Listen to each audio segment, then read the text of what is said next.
Jamen, vi har i VNC de sidste 3 år lavet mange forskellige ting, og her er et lille udsnit af, hvad vi har lavet.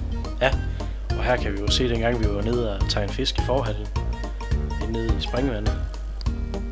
Der var de andre, der blev lavet nogle masse forskellige ting. Den dag her sidder vi lige og holder en pause. Og her har vi lavet drager, og det var ikke alle sammen, der kunne flyve, men det var et sjovt forsøg. Ja, kan du huske den Rasmus, han lavede? Den styrte ned med det samme, hvis den overhovedet kom op. Jamen, så er det jo mig og Jens Ole, der var i gang her med vores tårn. Vi lavede allerede på første semester. Her er vi ude i Vildmosecenteret. Ja, jamen det var også en dejlig dag. Der står vi ved en brønd her, og det var noget med, at de graver tørv i hele området. Og så derfor ser det sådan ud i dag. Det ser ikke ud som, du er helt vild med at være derude. Nej, det var koldt. Ja. Ja, der er så vildsvin i Vildmosen også. Jamen det var så på Livø. Ja. Det var en rigtig god tur. Der fangede blandt andet rejer.